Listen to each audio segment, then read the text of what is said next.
So again, welcome to the webinar about how to set goals with your student worker. We are going to do a couple of things throughout this time and then end with the Q&A. First, I'm Chris Donnelly, the Executive Director of the Work Study Program at Cristo Rey, and grateful for all of your support and your interest in continuing this educational process for your student worker. I have with me Keziah Colbo. Greetings.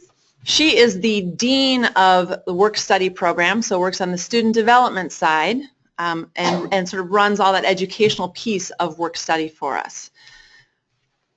Goal setting with your student is incredibly important, so we're going to run through the whys to do that. We're going to run through a how-to, and then we've got a video we're going to show you sort of role model what that experience can be like.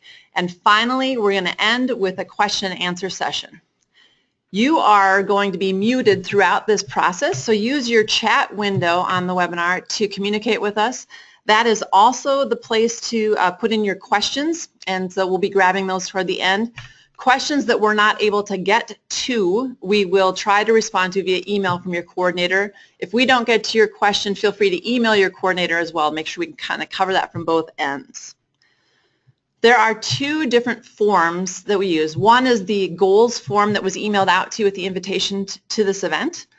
The other is we actually have the how-to instructions I'm going to run through today. Those can be found on the Cristo Rey website, and we will also do an email out to all supervisors after today's event as well. So if you go to the Cristo Rey website, CristoReyTC for TwinCities.org, there is a supervisor drop-down at the top, and inside that you'll find a goal setting area. In the goal setting area is where you'll find all this information. Okay, so why set goals with your student worker? The main reason is to set clear expectations and give context to them. So we want to remember that work is still somewhat of a foreign concept, particularly for the younger students, and this is a great way to sort of clarify what is expected of them so they can be successful, right? It creates a greater engagement in their work because it's a great chance to sort of connect how their work impacts the rest of your team. That also helps build self-esteem for them, which is incredibly important during those adolescent years because they actually start to understand at a deeper level how they are contributing and how they are valuable.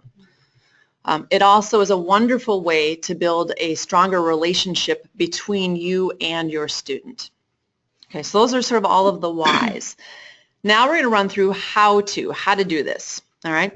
So the first thing we suggest that you do is schedule the meeting ahead of time with your student. We want them to know that it's coming and to be able to prepare for it. And so some of the things you should ask them to do would be to think through and reflect what are their strengths, right? So what do they think that they're doing well at work? What are some of the areas that they feel like they should improve upon, things they've heard from you or things they themselves have noticed? And what are maybe some areas that they might want to learn more about? So you want them to think about those things ahead of time. So when you set the meeting, have them reflect, let them know that you're also reflecting on the same things so that when you meet together you'll be able to set goals and work toward their success, right? They'll see that teamwork and that support. One thing too, Chris, that I want to add is that students get excited when they know that you're excited to build a relationship with them. Yep. They love it and they're hungry for it. Oftentimes students, after they come back from a goal setting session with their supervisor, whether it's formal or informal, they'll come back to my office and say, whoa, I had this great conversation with my supervisor. Great, tell me about it. And they'll tell me all of these awesome things that were discussed during that conversation. So students are hungry for this opportunity to engage with you and to be successful, just the same way that they're hungry to be successful in the classroom as well. Exactly, because those clear expectations are an important part of their success. If they're in the classroom and they don't know what the goal is for the class, what they're going to be graded on, or what the standards are for that grade, they can't be successful. So work helps them with the same thing. Okay, so you've gone ahead and you've scheduled the meeting. Now the next step is you're actually on the day of the meeting. So you want to begin the meeting by sort of clarifying the purpose again. And you're going to get to see this in our video, how we've done this with the student that we worked on it. So the idea of like everybody wants the student to be successful. We're having the meeting together to work together on goals, and that'll help continue to support the students as you continue throughout the rest of the school year. The other important thing I think to mention to the student as you're clarifying that overall purpose is that this also gives you both a way to sort of track progress. It's great for students to see how they're learning and developing and growing, and this is another step in that process. The next thing to do is sort of briefly review the form, right? It's a very simple form. It lays out the different sections of goals, strengths, and areas to improve. So it's nice to kind of look at that quickly before you begin the process. And then finally, it's time to get started. The most important part of this, which you'll see modeled in the video, is to ask the student first for their contributions. Students will almost always defer to an adult and sort of wait for you. We have to remember in some ways that is a learned behavior through our entire educational system, right? Teachers run the classroom, students sit back until asked to participate. So the trick here is you want to ask them up front to participate. This builds their confidence because they know that you want to hear from them. It starts to build their critical thinking skills and their sense of advocacy for themselves. So ask them first, what do you think it is that you're doing well? Then after that, you get a chance to add your piece. It's okay to have silence. So and you'll see that a little bit in our video. Sometimes there's silence that the student is thinking. Don't worry about filling it right away. It's okay. Sometimes if it continues on, you might need to rephrase the question, ask it in a different way, sort of lead them into it. And then you can sort of clarify their answer. And Keziah does a really good job of that with the students. You'll get to see this a little bit. The idea of, they might have an initial answer that's not as clear, and you can sort of dig into that a little bit more. Anything you want to add? No, that sounds good. Okay. When they're thinking about their strengths, have them think about it in terms of their behaviors, right? Because that might be part of what one of their strengths is, how they're behaving. It could be about technical skills, or it could even be about a task that they do. You might say, you know what, this particular part of your job when you're doing this research is something you do really well. So those are all different areas that can be listed as strengths. And sometimes to help students understand the question, if there's a long silence where you're really not getting anything, feel free to offer your own input. Mm-hmm. As an example, Chris, if I were to ask you what your strengths were and you had a really difficult time figuring out what that meant or how to explain it, share your own strengths so that the student understands that this is a dialogue as opposed to them answering your questions and then moving from one thing to the other. Perfect. All right, so after strengths, the next thing they're working on the next thing to think about are areas to improve upon. So those could be areas that do need more improvement, or just areas for growth. It also could be areas that are of interest to them. So this is kind of a neat time to sort of dig in a little bit more with the student. There might be parts you may find out that they don't understand how your team fits into the bigger picture of the company. That might be something they want to learn more about. So this is a great time to think about those types of things as well. So same thing, ask the student first, what are the things that they think they could improve upon or grow in, and then add your own contributions as well. So finally, all of that leads us to goal setting. The goals should be both measurable and concrete. And this is concrete in terms of an adolescent, right? So that makes it sometimes a little bit more complicated on your part, because you need to sometimes help make that a little bit simpler and make sure that they're really clear on what the goals are. And the idea here is you're setting them together. So you'll see this modeled in the video, but the idea might be, okay, so if you know one of the areas you want to improve upon is initiative. Well, what is a way that we can set a goal to improve upon initiative and have that be clear, concrete, and measurable? It might mean that every time you finish a project, you're immediately going to go to your supervisor and let them know you've finished it and you're ready to take on the next project, and what would that be? That's something that's concrete, and it certainly is measurable because you'll be able to follow up with them on their future projects. The final thing I think that's really important, which we don't go into as much on today's video, but we'll continue to work with you all on, is discussing how to achieve the goal. For a student, understanding something they need to improve upon and understanding like what that might mean, those are two huge steps. But really grasping the steps it takes to achieve that might be something that's a little bit more beyond some of those students, right? That's an extra step in a critical thinking phase. So for example, if the student says one thing they'd like to improve upon is their typing speed because it would make them more efficient on their job and they could, get through projects faster. So knowing they need to increase their typing speed does not necessarily help them maybe figure out how they would do that. So that's this next step of the goal setting. Well, how would you do that? Mm-hmm. Should we schedule 20 minutes on each of your work days where you're going to log into a typing program online and practice your typing? Would you commit to typing practice one day a week outside of work? Things like that. So to help them really have that plan for how to achieve that goal and find that success. Sometimes there might be other pieces to that of like, who else should help support? Is this something where you want to bring in the work-study coordinators at school? Is there a timeline for this specific goal you're setting, or is it more of an ongoing thing? Those are all different elements to consider as you finalize the goal setting. And included in that is helping the students to understand what other people within the organization might be able to help them reach their goal, what resources are available to them at their job to help reach their goal. So we're a resource here at Cristo Rey, Right. but there are many, many resources that are available to you at your job that your student may not even know about that could help them make sure that those goals are attainable and reached by the end of the school year, or at least you see progress over the course of the year. Yeah, and clearly, one of those most important parts into that continuing success is for you to continue checking in with the student about those goals. So maybe it's part of your regular check-in. Like maybe, if you've got 3 goals set out for your student, maybe each work day they're focusing on one specific one of those goals, and you talk about that in the morning check-in. Maybe one goal is about staying off of their phone during work time. Wow.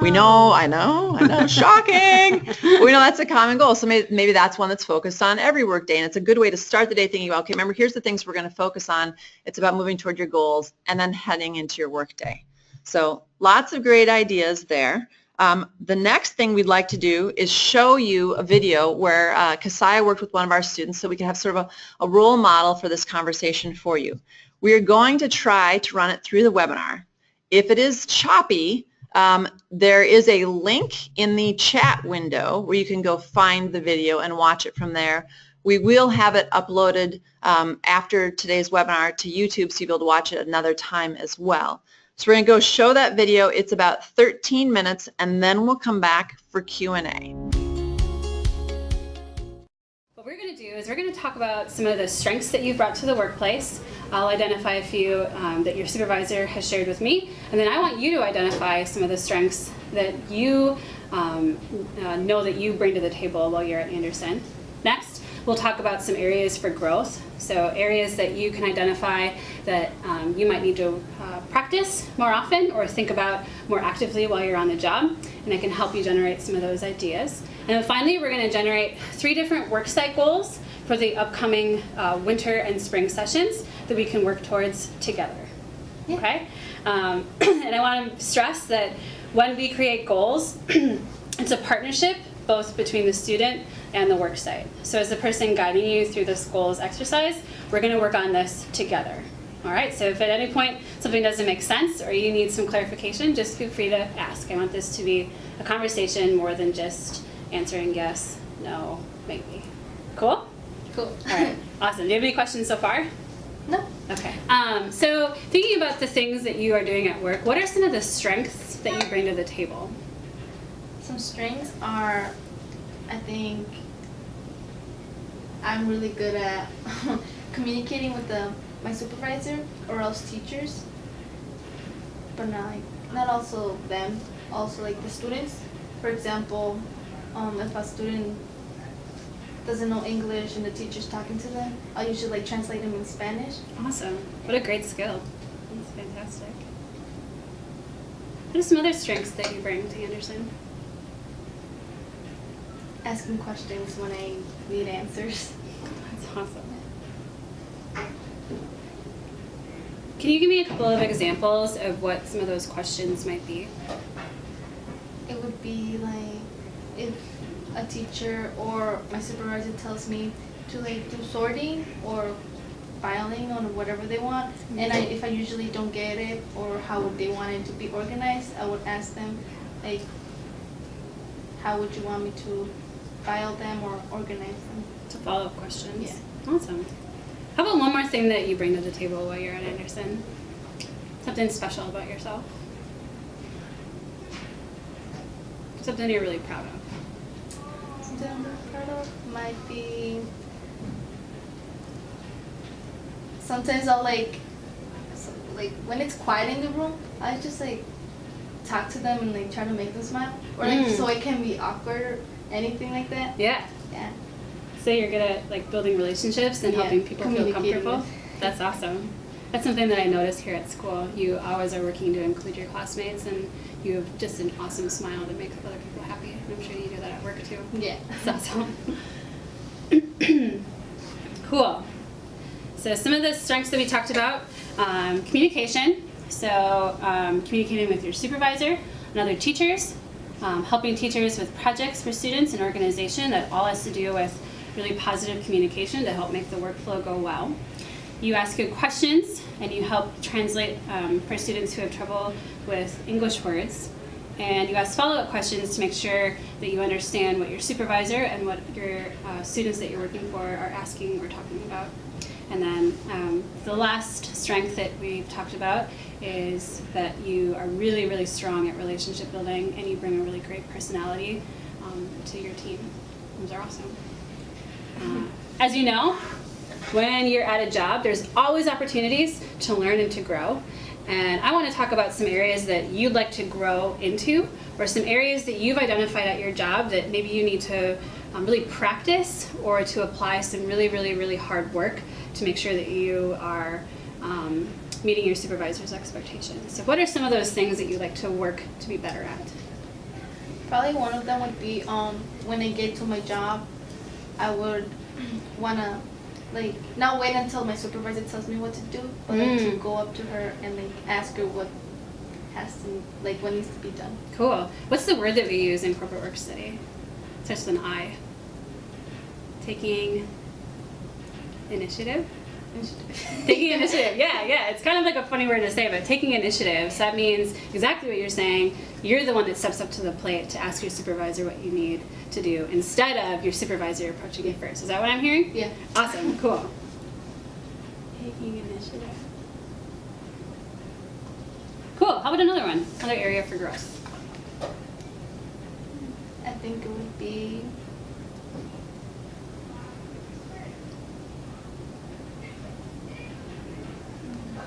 Another way to think about growth, Melody, is something that you've seen other people do that you'd like to strive to be good at, or an area that you are curious about and you'd like to learn a little bit more about. Are there things like that at your job? I think I would like to learn more about being more professional. Give me some examples of what that might look like. Like sometimes, like what I've seen is like when I go somewhere, like someone come up to you and like I don't know, it's like the way how they talk and or how like appropriate words, professional words. Yeah. So you could work on building your vocabulary, your professional vocabulary. Yeah. Cool. I love that. I'm gonna work on my spelling. Appropriate professional language. Cool. It'd be fun to set a goal around that. We'll do that in a little bit. How about one more? Maybe think about. You said communication was one of your strengths. What are two different categories of communication? There's like the talking type of communication, and then there's the other kind. What's that one? The verbal communication. The nonverbal communication. And what is nonverbal communication? What's an example of nonverbal? Nonverbal is having a back and forth conversation. That one's the verbal one, right? Because the verbal is stuff that we say, and nonverbal is stuff that we do, right? So it's our bodies, right? So what do our bodies say? Let's make a goal or an area for growth, kind of in conjunction with this professional language. So the verbal language that we choose to use in the verbal communication. Let's make an area for growth like the nonverbal communication too. So what can you do with your body to show that you're professional? Probably, well, because when I see sometimes like teaming, like when my supervisor tells us what to do, sometimes like some of my partners just be like, oh, why me? Or they won't say that, but like they won't be like. But you see it? Yeah, like. Okay. And they're nonverbals? Yeah. So like probably something that we could all work as a team is like trying to like be positive or like show our supervisor that like we're interested and like wanting to do what she tells us to do. Cool. So showing positivity with our bodies. Yeah. Cool. Awesome.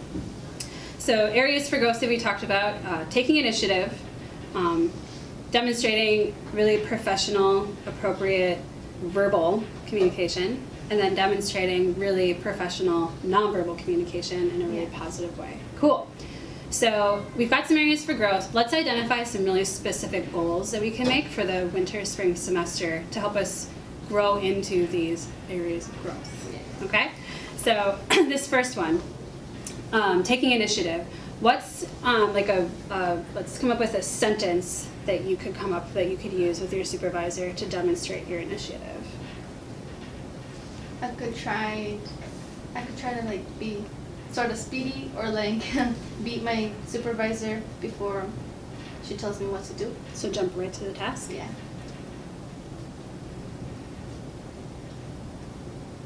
What's a sentence that you could use, like besides using your body to be like, hey, I'm ready? What's a sentence that you could use that would be a professional demonstration that you're ready to take initiative? You could say like, oh hey, I'm ready to do what you need, right? And then like say, what would you want me to do? Great. Feel like you can do that? Yeah. Awesome. I believe you can. How about the second area for growth we identified is professional verbal language. What could we do together? What could you do at your job? Or what's a way that you can make sure that you're using really professional language? It's a goal we could make.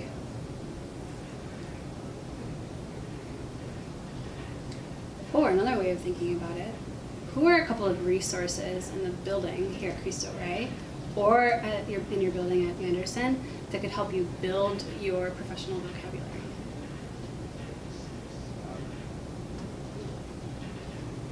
Or some people. Like some people in Cristo Rey that I know would be Miss Caldwell, Miss Donovan, Mr. Orley. Cool. So they, Miss Caldwell, Mr. Orlett, Miss Donovan here at school can help you focus on using really professional words, like giving you synonyms, which are words that mean the same thing as another word. So if you said, oh, Miss Caldwell, that's really cool, I might say, oh, wow, Melody, instead of using the word cool, a more professional word to use would be, wow, Miss Caldwell, that is really something special. Or, that's not a great example. Maybe my work cycle should be coming up with more professional language. Hey, Miss Caldwell, that item that you talked about is really spectacular. Like just changing some of your words to sound more professional and really engaging your education is a great way, and it's a great goal. So I can work on that with you, and I'll make sure Miss Donovan and Mr. Orlett work on it with you as well. And then I want you to work with Miss Bradley to say the same thing. Hey, Miss Bradley, what's another way of saying cool? Or what's another way of saying that sounds more professional? Feel doable? Yeah. Okay, cool. And then this, what's a goal we can make around being positive with our body language? What are some simple, really like basic things you can do with your face, with your arms, with your legs to show me professionalism? Well, because we usually sit down like in a table, like in the round table like this, and then we just like wait until she comes. So probably like when she tells us to go to this class or do something, we could just like try to stand up straight and like smile and like tell her that we will like be right on it. How do you feel about these goals? I feel good, yeah. You feel good? Do you feel like They're goals that are simple enough but also complex enough that they'll help you increase your professionalism and your overall job performance for the rest of the school year. I feel like the one, or using professional words, I Mm-hmm. feel like that would help me, like when I grow older, because like I feel like most jobs you have to have a professional communication, like with others, Mm-hmm. and like that would be really good for me to practice now. Awesome. Cool. I'd be happy to help you. Cool. Do you have any goals for me for the rest of the school year that you'd like to talk about? Probably like, well, sometimes like I struggle like when like teachers say big words and like sometimes I won't understand it. Mm-hmm. So like it would be easier for me to like maybe to step it down a little bit, or Sure. like or something that would help me understand it more. Yeah, sure. So breaking language down to help you understand the professional words. Yeah. Awesome. I can do that. That's a great goal for me. I'm into it. All right. Cool. Thanks for doing this with me. Thank you. Thank you. All right, welcome back everybody. Thank you for your patience for those of you who struggled with the video. This will all be available after today's webinar. So we'll have a complete recording of the webinar with the video embedded in it. We'll also have the video just of the role modeling separate, so you'd have the option to do both. So we'll get those both out as soon as we can. In the meantime, it's time for the Q&A section. So if you have any questions, please type them into your chat window, and we will have them read off to us here, and we'll start answering those in our remaining, looks like, 16, 17 minutes we have together.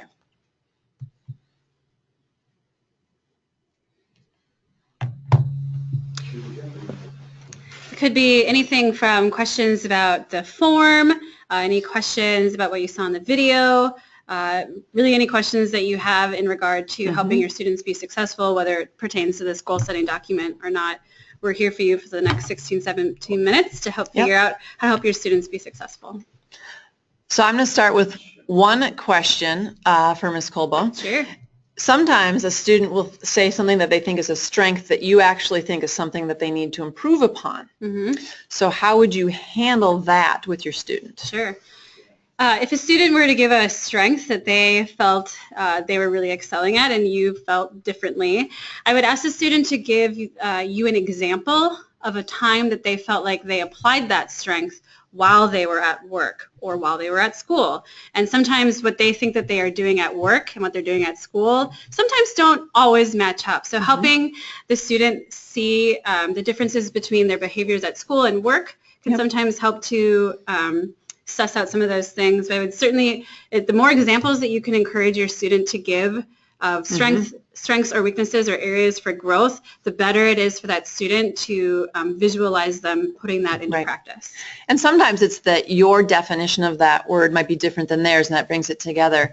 Another thing you can do is you can still set that as an area for growth and set a goal around those areas, right? So even if the student thinks it's a strength, you think there's improvement you made, and you've come to the agreement you're on the same terms with what the word means, you can still set that as an area for growth and say, like, okay, so that, here's where you are, but here's where we'd like you to be, so let's work on that together. And so that kind of helps sort of ease that tension too.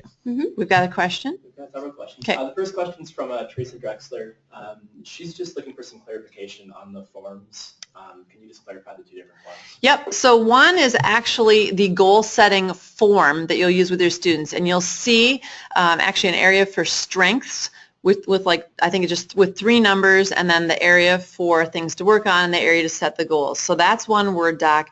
The other doc says goals dash, I think, guide and instructions, and that's more for you to help you sort of, it's sort of everything we went through today, just so that when we're not still on the webinar together, you've got a good review, a good spot to go like, okay, how do I do this again? There are 2 questions that are related from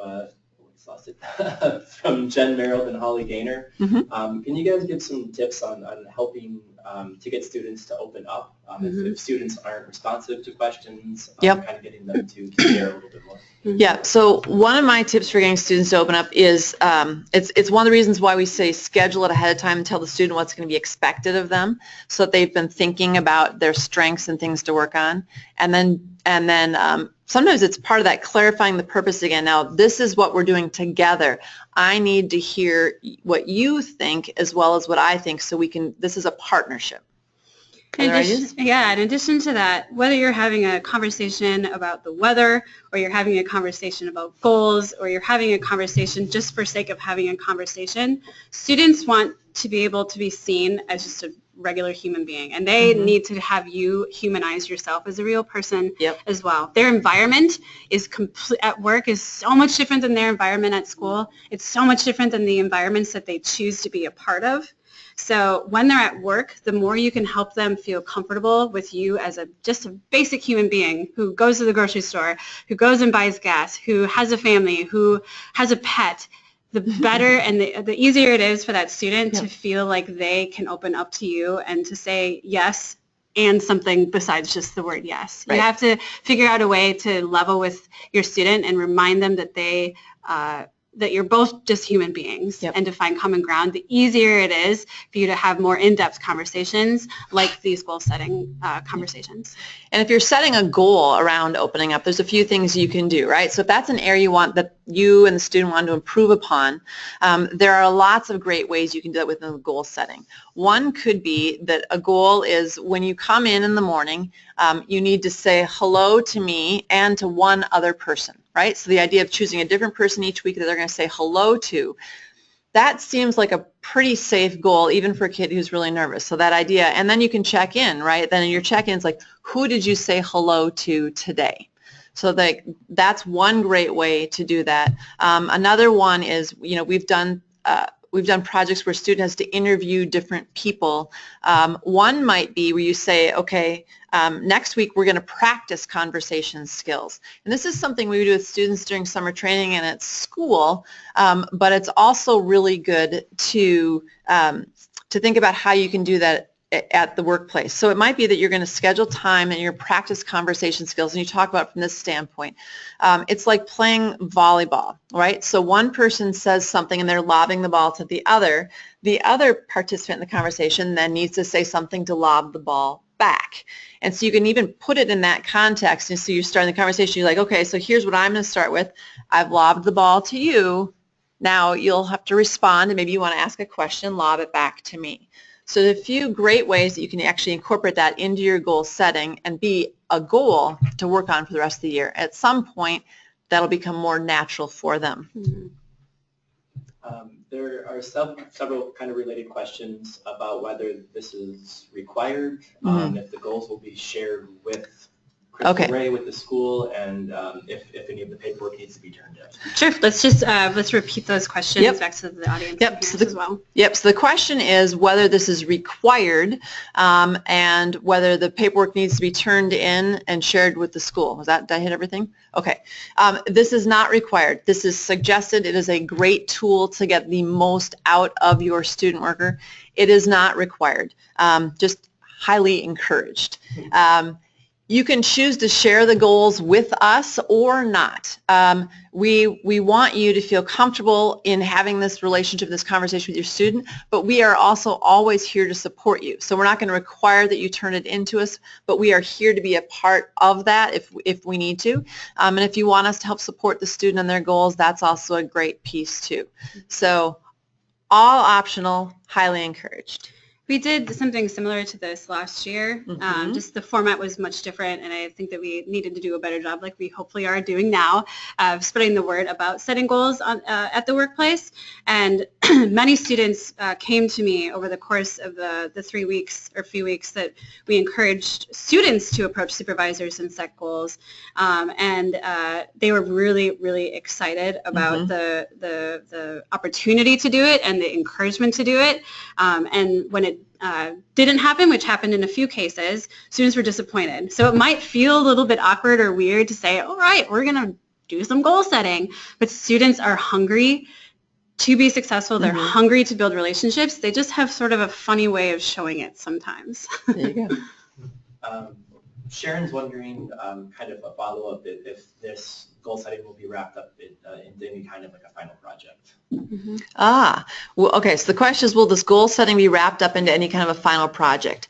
I think that's a great question. We hadn't thought about it from that perspective, but if your students are going to do presentations of learning, and for those of you who've been supervisors before, you know what that project is. For those of you who haven't, you'll be hearing about it soon, but the idea is sort of an end of the year presentation on what they've learned during the year.